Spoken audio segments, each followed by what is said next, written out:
Thank you. So I was telling Barbara earlier that I had been working on my comments for a couple of weeks, and last night I was working on my iPad and accidentally deleted them. And from the notes section, so I couldn't get them back. And so I started at 4 a.m. this morning to try and redo them.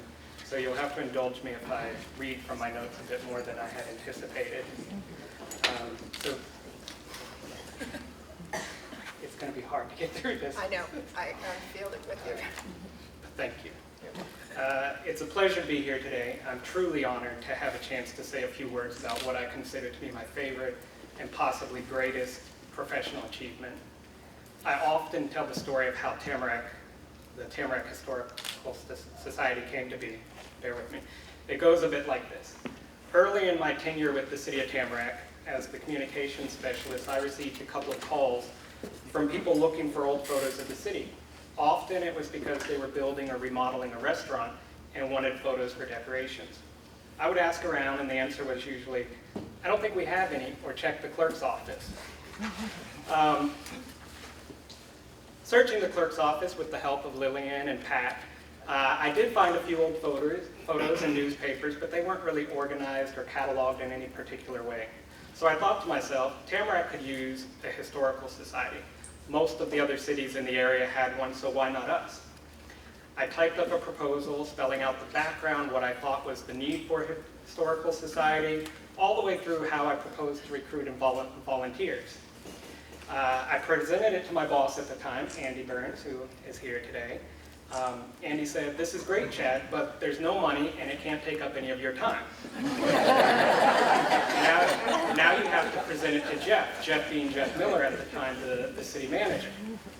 So Andy and I set an appointment to meet with Jeff, and I presented my historical society proposal to Jeff, and Jeff said, "This is great, Chad, but there's no money and it can't take up any of your time.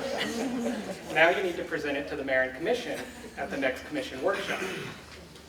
So I was put on the workshop schedule, presented my proposal to Mayor Talabisco and the rest of the commission at the time, and they were all for the idea too, but they also said, "This is great, Chad, but there's no money and it can't take up any of your time."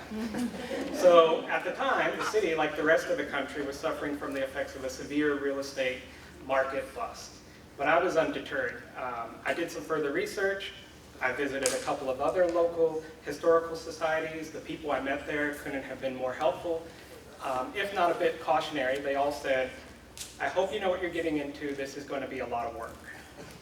But I had a couple of vital resources that were available to me as I moved forward. As the editor of the Tamagram at the time, I was able to promote the first meeting, and also as a facilitator of the Citizen Academy, Tamarac University, I had met many residents who I knew who would be great potential recruits for this new venture. Even with the promotion in the Tamagram and the calls I had made to Tamarac University alumni, I was still nervous about that first meeting.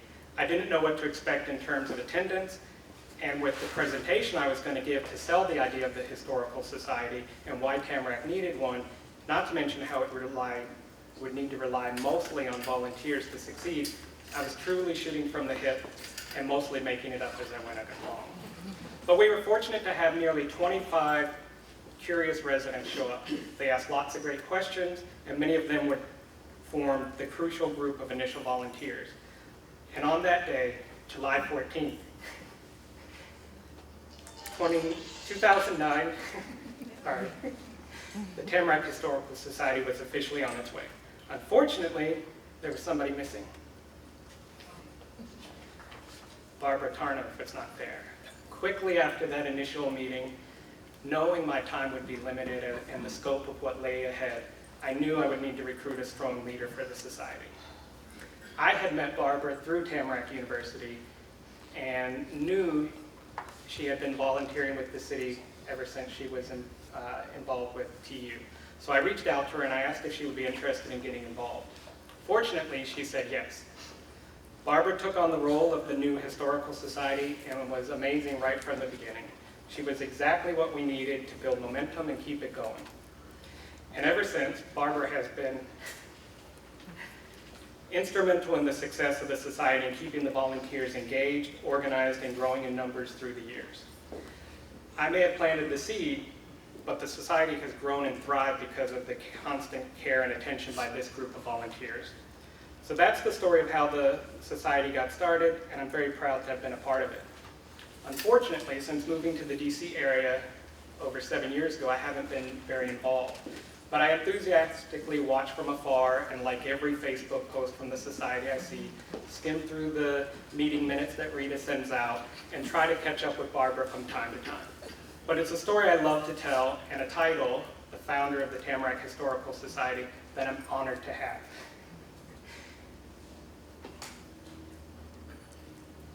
Barbara, you and the rest of these amazing volunteers inspire me.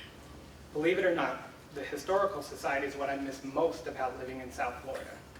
I miss the meetings, I miss getting up before the crack of dawn to set up our table full of baked goods, at the garage sales, and most of all, I miss the people.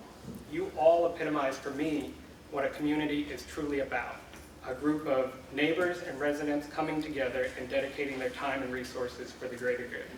This group has been working for 10 years now to preserve the history of the city they call home, and because of that, they are leaving a legacy for future generations, something you can see on display all around the room here today. So, thank you again for the invitation to be here. It means the world to me, and I hope to be back for more anniversaries and key events. Congratulations on 10 incredible years, and I wish you many more to come.